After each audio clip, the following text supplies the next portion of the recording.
নির্মাণের শুরুতেই বিজয় ৭১ হলের মিলনায়তনের ঢালাই করা ছাদ ধসে পড়েছিল।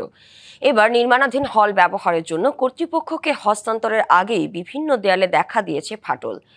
এ ঘটনায় গঠন করা হয়েছে তদন্ত কমিটি। এই ভবনটির নির্মাণ কাজ করছে রূপপুরে আলোচিত বালিশ কাণ্ডের ঠিকাদারি প্রতিষ্ঠান মজিদ সন্স অ্যান্ড কোম্পানি। নতুন করে ভবনে ফাটল দেখা দেয়ায় শিক্ষার্থীদের মাঝে দেখা দিয়েছে আতঙ্ক। ২০১৭ সালে বিশ্ববিদ্যালয়ের ভৌত অবকাঠামো উন্নয়ন প্রকল্পের প্রায় ৬০০ কোটি টাকা বরাদ্দ আসে। প্রকল্প বাস্তবায়নের মেয়াদ ছিল ২০২২ সালের জুন পর্যন্ত।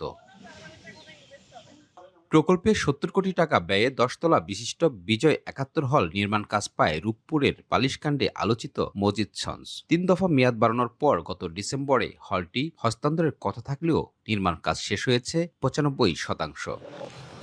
এদিকে হলটি হস্তান্তরের আগেই বিভিন্ন দেয়ালে ফাটল দেখা গেছে। এ নিয়ে শিক্ষার্থীদের মাঝে আতঙ্ক দেখা দিয়েছে। বিষয়টি গুরুত্ব দিয়ে তদন্ত করার দাবি তাদের। তো এর মধ্যেই ষষ্ঠ ব্লকের ৯ তলা এবং ১০ তলায় বড় ধরনের ফাটল দেখা গিয়েছে। যেহেতু ফাটল দেখা দিচ্ছে, কাজের মানে তো প্রশ্ন থাকবেই। এই হল উদ্বোধনের আগেই যেহেতু এই ধরনের ঘটনা আমরা দেখতে পাচ্ছি, আমাদের নিরাপত্তাহীনতাকে আরো বেশি বাড়িয়ে দেয়। এটা তো আর ভাঙা যাবে না বিল্ডিং। আপাতত এটা যে কিভাবে মেরামত করা যায়, কিভাবে কি করা যায় সে ব্যবস্থা গ্রহণ করা উচিত। এ বিষয়ে নির্মাতা প্রতিষ্ঠানের কাছে জানতে চাইলে তারা জানায় হস্তান্তরের আগে মেরামত করে দেয়া হবে।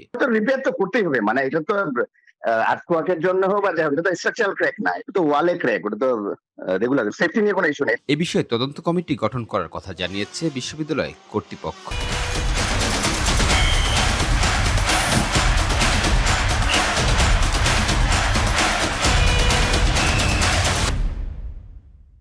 যদি আতঙ্কগ্রস্ত হতে হয় বা এটা ডেপথ কতখানি জানতে হয়, তাহলে এটা প্রকৌশলী কিংবা এই জাতীয় যারা বিশেষজ্ঞ তাদের কাছে জানতে হবে।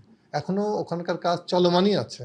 আমরা যখন ফুললি হ্যান্ড ওভার নিব, তো সেক্ষেত্রে আমরা এই সব কিছু যে ছোটোখাটো হোক কিংবা কী অবস্থা কোথায় আছে সেগুলো আমরা দেখে ব্যবস্থা নেব। এর আগে ২০২৪ সালের ফেব্রুয়ারিতে এই ভবনের মিলনায়তনের ছাদ ঢালাই শেষ হতেই ধসে পড়েছিল। এতে আহত হয়েছিলেন ১২ শ্রমিক। Sourav Habib, DBC news, Rajshahi.